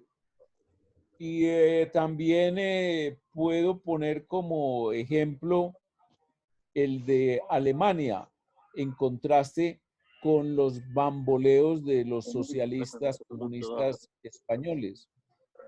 Hoy nuestro amigo Samuel Hoyos se vino con un trino muy interesante. Yo no sé si ustedes lo leyeron o si estuvieron al tanto, porque generó evidentemente una gran discusión, no solamente entre sus amigos, porque hasta donde yo leí, todavía era un debate, por lo menos fraterno, y no había comenzado a hacer ataques personales que supongo que ya habrán degenerado después en las horas de la tarde, porque yo me sumí ahí en un asunto largo en la Comisión Primera del Senado. Pero Samuel decía que el asunto era ante todo un asunto individual, que la seguridad era un asunto que respondía mucho a las decisiones individuales de las personas. Eso es una gran corriente en el mundo, no solamente lo está expresando aquí Samuel, o se atrevió a expresarla, ¿no? Por eso digo que todavía no sé cómo le habrá ido y si lo habrán molido, porque aquí le estoy buscando, pero no lo encuentro, porque era... No, lo borró, José Obdulio, lo borró porque lo estaban volviendo mierda. A ver, contanos, ¿quién habla, Ernesto? Sí, pero tuvo Ernesto, que borrar. contanos. No, lo tuvo que literalmente despublicar comuniques y cómplices. Ajá. Pero cierto que era una expresión nítida del punto de vista más extremo.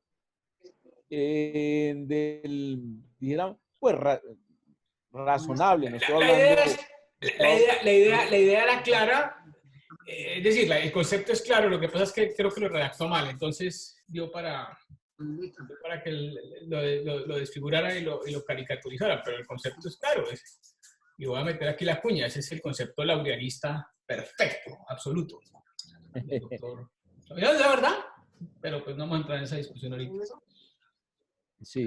Simplemente quería hacer un comentario muy rápido, y es que en este momento el gobierno obviamente se tiene que enfocar en lo urgente pero de la pandemia, pero también yo creo que es una oportunidad para enfocarse en lo importante, sobre todo ahora que no está el incendiario de Petro ni está la posibilidad de que la gente salga a la calle a destruir la ciudad.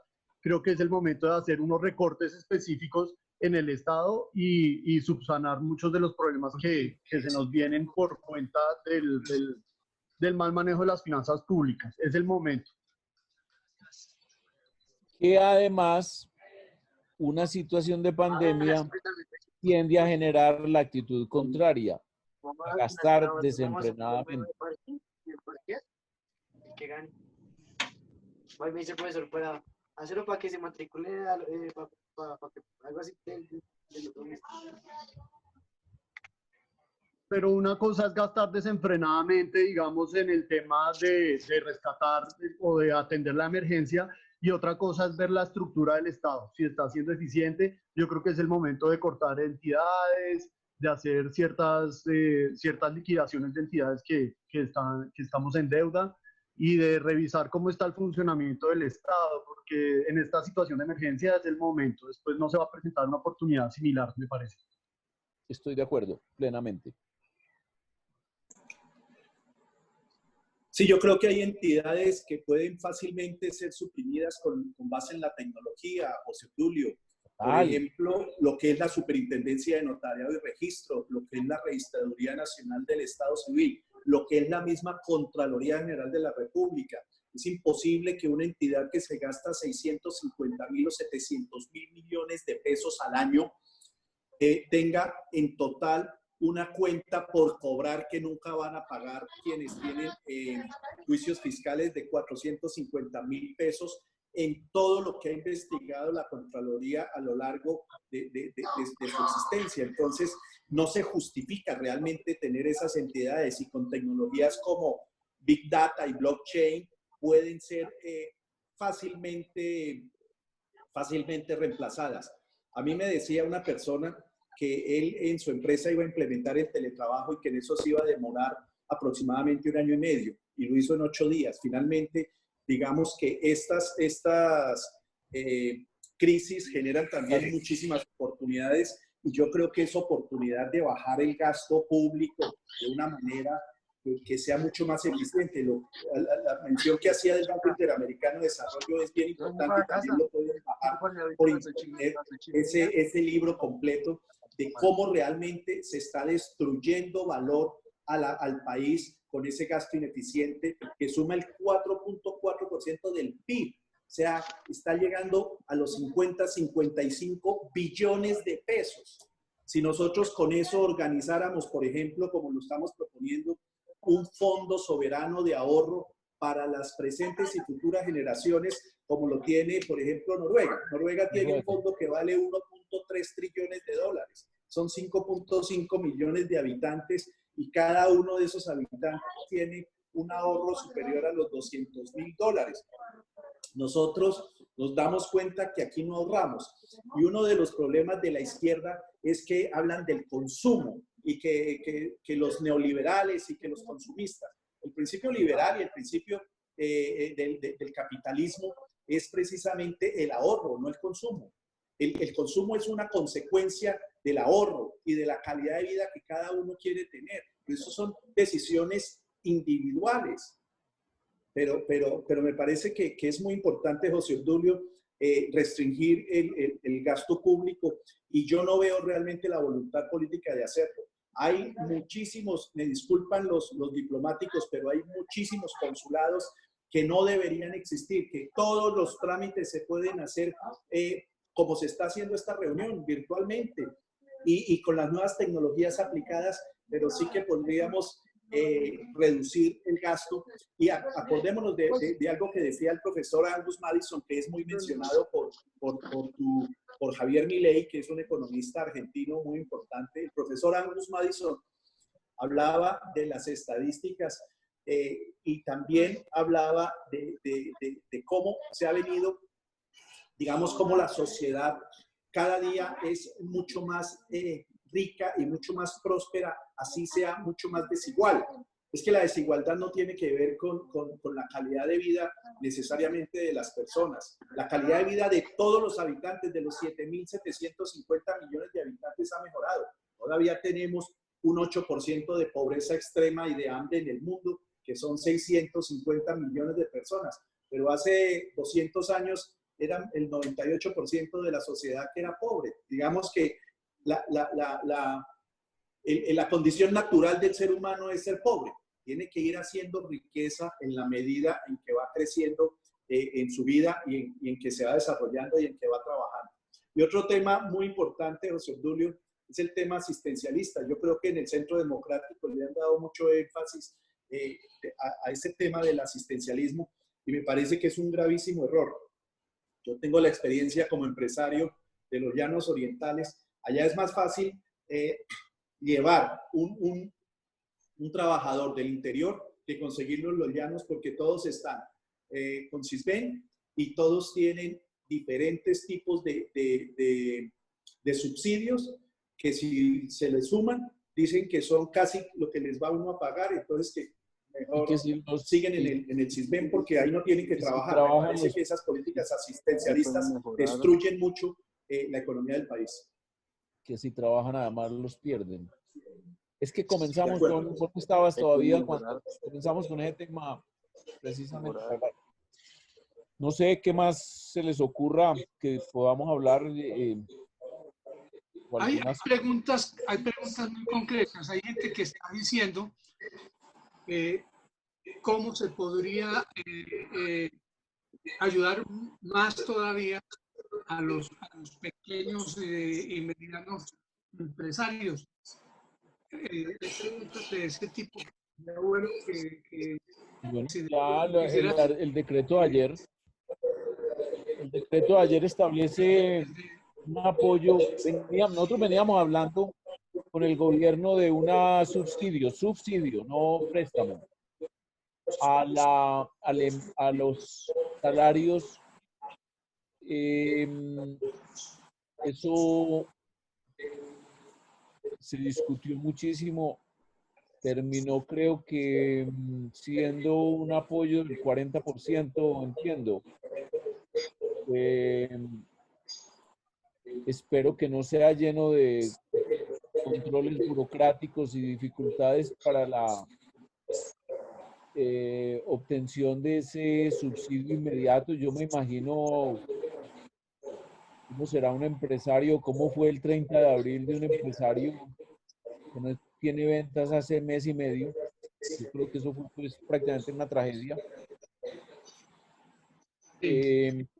Vamos a ver cómo funcionará, porque no conozco, eso fue ayer en la noche, cuál fue la reglamentación y a través de quién se van a entregar, cómo se van a depositar y cuáles van a ser los requisitos. Entiendo que van a meterles unas auditorías que harían prácticamente inviable la ejecución. Ese era el punto en donde estábamos más insistentes nosotros. Obviamente se ha estado depositando en las cuentas de las familias en acción y de los jóvenes y de los ancianos las sumas prometidas, que pues algo remedian. Yo después quiero comentar que he tenido contacto directo con familias de una pobreza que seguramente pues ustedes ni imaginarán, y entonces nosotros les hemos llevado como bancada, por decisión de bancada, unos pequeños mercados de más o menos equivalentes en el éxito a 25.000 pesos, y eso es para esas familias una enormidad. Entonces, 80.000 pesos que les consignen por devolución de IVA, más 180.000 a los ancianos, más no sé cuánto. Lo que dice un poco Hernando Carvalho, que existe como política, que yo comparto su criterio general, aunque pues también traje a colación y cité las afirmaciones de Pinker respecto a esa política, y que no necesariamente es mala. Yo creo que eso pues por lo menos ha funcionado y ha impedido que la situación se convierta en la que se ha vivido en Brasil, en Ecuador y en Perú. Pero por lo menos la de los salarios me parece que va a ser si se aplica y son 3 meses, va a ser un apoyo. Yo personalmente hubiese sido partidario del 100% de los salarios, de un salario mínimo de subsidio a todos los trabajadores de pequeñas y medianas empresas. Danilo Acero.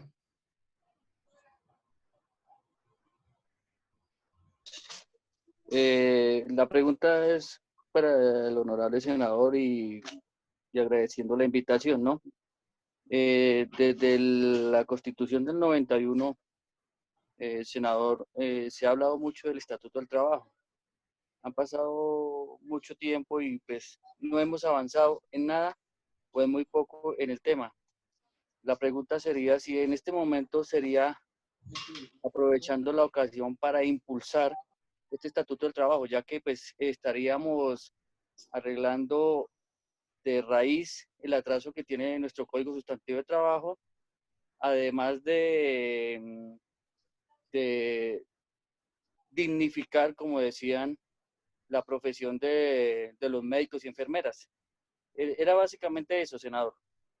Sí, yo creo que todos los temas que tienen que ver con la política laboral, pues tienen hoy muy sensibilizada por lo menos al Congreso y al propio gobierno, y yo supongo que va a haber mucha celeridad en el desarrollo de la discusión de esos temas. Por lo demás, les comento que el trabajo virtual del Congreso facilitaría mucho la aprobación de grandes reformas, porque el debate se vuelve mucho más serio, se vuelve incluso más reflexivo, es mucho más ordenado. Es la experiencia que tengo ya con el mes y medio que se viene aplicando. Todavía no ha habido decisiones en el Congreso, en el Senado, en la Cámara sí, por temores del secretario general del Senado y del presidente respecto a los asuntos legales, pero si se comienza a aplicar, creo que la fluidez del debate y la fluidez de la aprobación de las normas va a ser mayor. Bien, Yo creo que ya vamos a dar por terminada esta reunión. Doctor Alfonso, dos anotacioncitas, que es que ¿Quién no, habla? José Restrepo. Hola, José David. De doctor José Obdulio. Encantado de saludarte. ¿Dónde te coge la pandemia? ¿Por allá en tu tierra o en Bogotá o en No, me coge muy aburrido aquí en Hierbabuena. Hierbabuena? Unos ratos a caballo y a ratos trabajando. Muy bien. Bueno, yo tengo mi video bloqueado. No se me activa. Dice no puede iniciar video porque el hospedador lo detuvo. No sé si será un error mío. No, no es un error suyo, es que hay mucha gente y entonces se cae la conversación. Bueno, pero no es necesario, no es necesario que nos veamos. Bueno, son dos anotaciones, doctor José Obdulio, ya que a través de ustedes es posible llevarlas a alguna instancia allá del equipo de expertos. Sí. Gente que está trabajando. ¿Me escuchan bien? Sí. Bueno, bien. Respecto de los auxilios, tal vez hace 25 días le pasé una notica al presidente Uribe insinuando que una de las maneras para ayudar a las empresas y en forma expedita y no en forma selectiva, en forma natural, era que la cuarentena fuera asimilada a una medida preventiva de salud. Como una medida preventiva de salud, entonces hacía parte del sistema de seguridad de salud. Trasladarse las incapacidades. Correcto. Por lo tanto, merecería tratarse como una incapacidad médica. Solamente para las empresas que realmente estaban por fuera de las excepciones. En el caso mío, ni siquiera lo decía por mí, porque nuestras empresas están metidas en la cadena de abastecimiento. Porque eso hace, digamos, natural la solicitud de la incapacidad al 66%. Eso hace un poco el presidente más... Uribe? ¿Cómo, señor? ¿Qué dijo el presidente al respecto? No me comentó nada. Imagine usted que los Pero esa hubiera sido una salida inmediata al tema del salario. Claro, y hubiera sido oportuna hace 2 meses. Ahorita con 350,000 pesos, una empresa que tenga 100 trabajadores, seguramente 15 son de nómina alta de administración y los demás son de salarios básicos, son muy cercanos. Pero no van a dar 350,000 pesos, con eso no sacan a nadie de la olla. Yo creo que eso vale la pena estudiar un poquito mejor. Además de eso, porque hay empresas que podrían justificar este año por una mala presupuestación, por una mala ejecución, por lo que sea, una caída en abril del 20% en sus ingresos. Y entonces ya lo haría merecedor, sin estar incapacitado, sin estar en la cadena de excepción, lo haría merecedor de 350,000 pesos por cada uno. Y tampoco hace justicia. Entonces son recursos que no hacen eficiente el recurso general, poco con que cuenta el gobierno. Bueno, ese es un comentario. El segundo comentario, ya respecto a la parte agropecuaria, donde es algo conozco, porque conozco el campo, porque soy campesino, porque fabrico para el campo, porque comercializo, porque tengo diferentes actividades. Es que hay que ponerle mucho cuidado. Fíjese usted cosas que son muy bobas, pero van diciendo, ¿no? La harina, yo que soy cocinero, pues, y un grupo de cocineros, se escaseó. No se consigue harina de trigo. ¿Por qué no se consigue harina de trigo? Porque está difícil importarla, porque la gente la acaparó, porque antes se puso a hacer pan y cosas en su casa. Pero razonando un poquito sobre eso y echándole cabeza, si usted recorre el país, el trigo solamente se está cultivando en pequeñas parcelas en la zona del sur del país, en Nariño básicamente. Un trigo de excelente calidad. Hace mucho tiempo se dejó de cultivar el trigo de los trigales tan hermosos que veíamos en la sabana de Bogotá y de Boyacá, porque cualquier política decidió que no, que era mejor traer trigo importado, porque eso era más barato, aunque no fuera de mejor calidad, y acabamos con todos los trigales, con todos los cebadales que habían en la sabana. Al maíz le pasa algo parecido. No se ha acabado porque el agricultor es sumamente terco y porque lo necesitan indiscutiblemente para rotar. Pero es un cultivo maldito para ellos. Maldito porque lo tienen que sembrar. Y cuando lo siembran es casi imposible comercializarlo. El país no consume sino el 30% del trigo nacional, el maíz, el 70% es importado. Finagro bendijo a las grandes importadores de maíz, como Finca, Raza, todas las compañías grandísimas, con los créditos de Finagro, los auxilió. Pero ahí hicimos una cosa, pues, a modo de absurda. Financiamos al gran importador de maíz. O sea, volvimos a castrar la posibilidad que hubiéramos tenido de sembrar maíz, y todavía la tenemos. Pero para rematar finalmente eso, hay que tener en cuenta que lo primero que van a recortar los países para exportar, lo más importante va a ser la comida.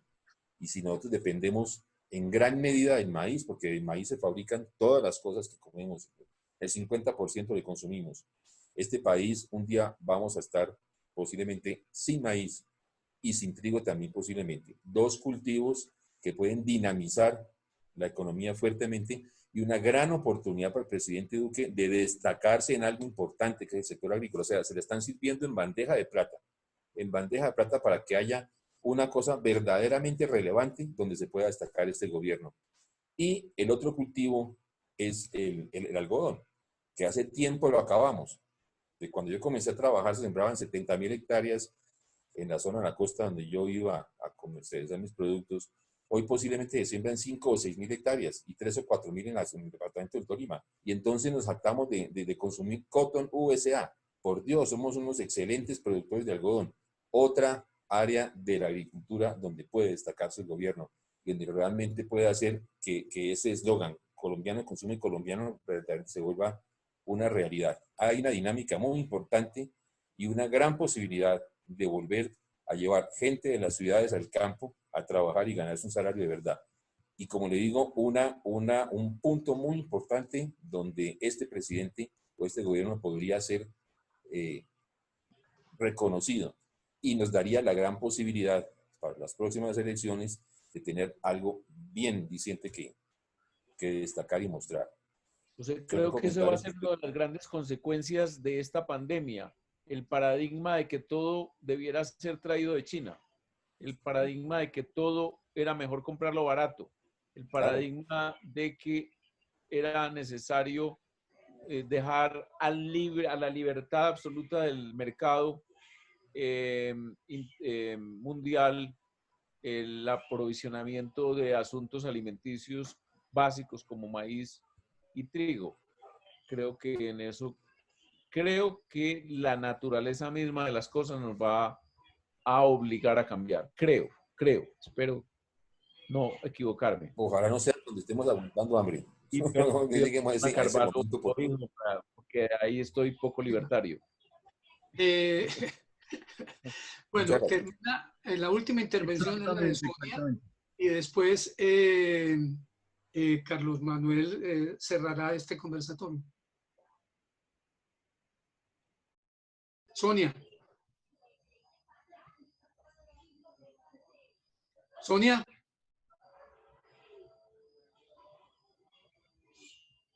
Ya. Buenas tardes. A ver, José ha tocado un tema de lo cual buenas tardes, yo le quería hacer una pregunta al senador. ¿Cómo podemos continuar con un director de Finagro, un presidente o director, no sé cuál es el cargo de, que todos los dineros que se prestaron fue para empresas que estaban haciendo importaciones, no solo de harina, sino de maíz, pero no se le prestó al agricultor colombiano? ¿Cómo podemos continuar con una persona que no hizo un estudio de cómo se debían invertir los recursos? Además, no lo ha hecho desde que él entró al gobierno. O sea, desde que él empezó, está haciendo lo mismo que hicieron en el gobierno de Santos. Eso jamás se hizo en el gobierno de Uribe, que es priorizar a los grandes empresarios, a los grandes importadores, a los grandes comercializadores, pero no prestarle a las cadenas. En la época del presidente Uribe, a nosotros los presidentes de gremio nos hacían una reunión donde nos decían cómo deben ser los créditos, etc. Entonces, mi primera pregunta, ¿qué podemos hacer para que esta persona que está siendo tan nefasta salga? Pero lo segundo, ¿cómo hacemos para que los créditos no solo vayan a la producción? Que es muy importante lo que dice José. Si esa producción fuera financiada totalmente por el gobierno, con créditos del 100%, pero además se le buscara la comercialización total, porque se produce trigo, pero aquí, ¿por qué producimos en Nariño? Porque tiene la mejor calidad galletera, entonces todas las empresas que tienen galletas nos lo compran, pero si esas empresas no nos lo compraran, ninguna industria harinera lo compraría. Entonces, ¿cómo lograr que ese trigo, no solo el de Nariño, sino el de Cundinamarca y Boyacá, fuera comprado? Y la siguiente pregunta que le hago al senador. Tenemos un problema muy grave porque es algo que escucho día a día y día a día me llaman. Ahora llegué tarde porque exactamente estaba en otra reunión, también por Zoom, en la cual muchos de los profesionales que pertenecen al partido, como odontólogos sobre todo, había abogados, había médicos de los que tienen consulta particular, estaban muy angustiados porque es cierto que el gobierno les ha dado unas líneas de crédito, pero ellos, por ejemplo, sobre todo los odontólogos me explicaban claramente, ellos tienen una gran dificultad.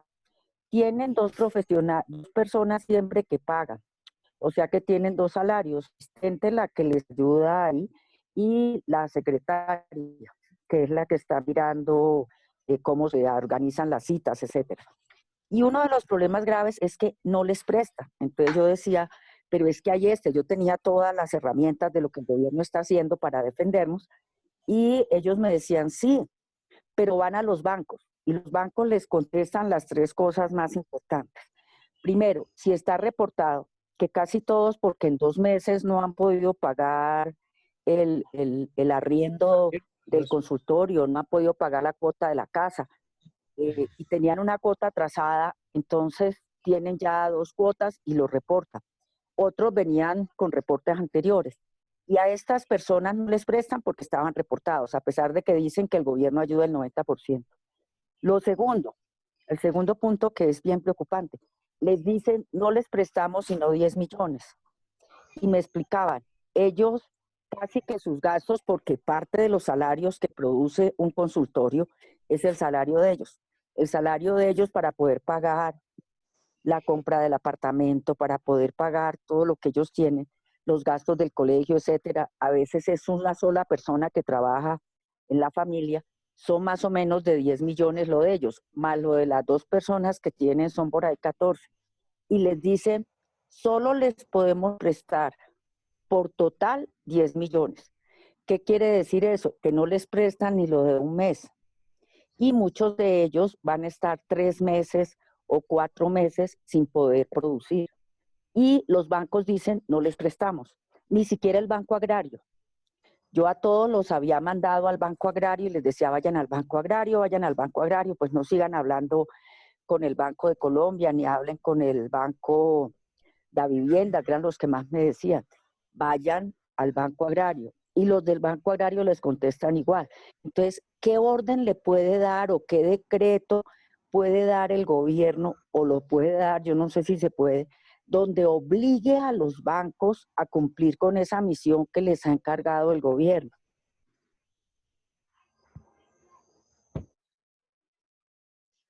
Senador. Senador.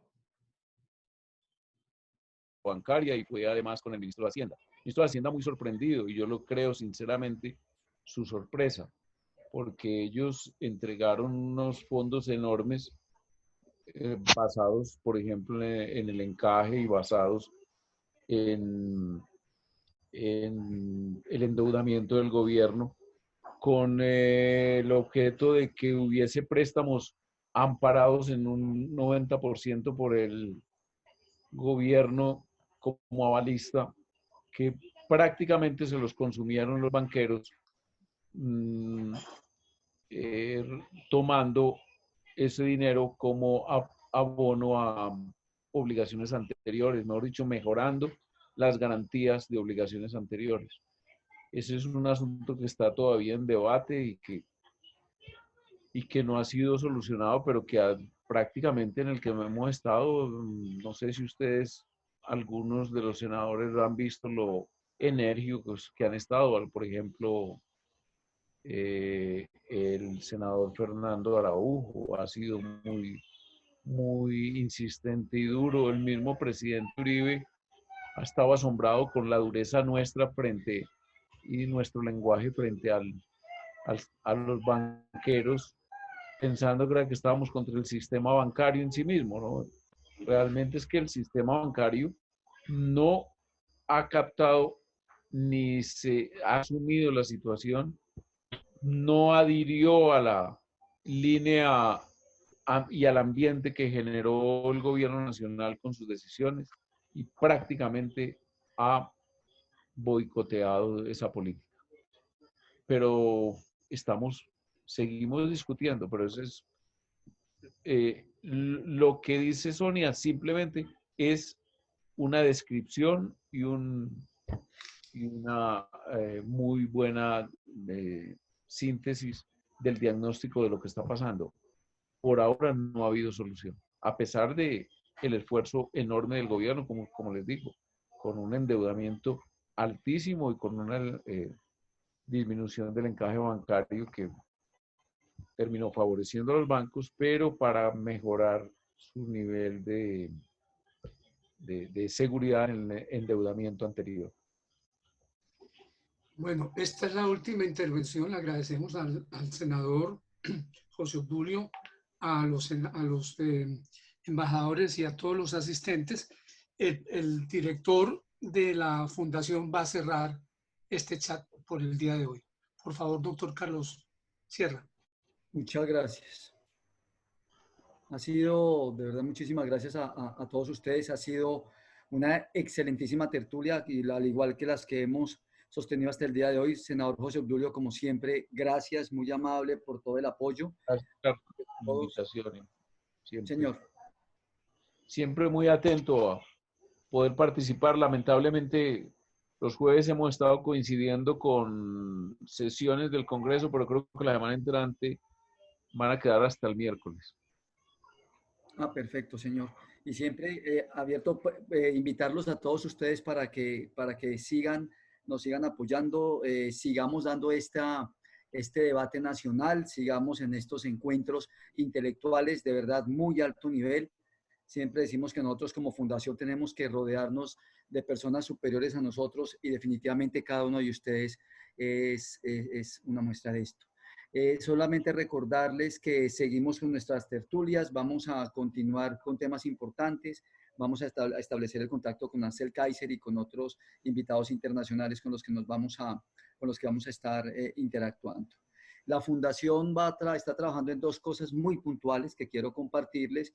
Es en el tema de los protocolos para ayudar y para colaborar con los grupos de comerciantes y grupos de este sector de la belleza y de este sector de los centros de estética, de las peluquerías, que casi muy poca persona estaba mirando. Nosotros estamos colaborando con sus protocolos y con su certificación, y esperamos muy pronto contarles lo que estamos aportándole al país en el tema del desarrollo, o de lo que hemos llamado nosotros la reconversión del modelo económico y de desarrollo del país hacia el campo, hacia la parte agroproductiva. Ahí vamos a dar un gran debate. En próximos días los vamos a invitar a ustedes para una tertulia con este tema, con el que vamos a tener connotados invitados nacionales. Dios los bendiga. Profesor Monsalve, como siempre, gracias, brillante en esta dirección, y pues despídanos usted, que siempre nos ha dado la bienvenida y la despedida.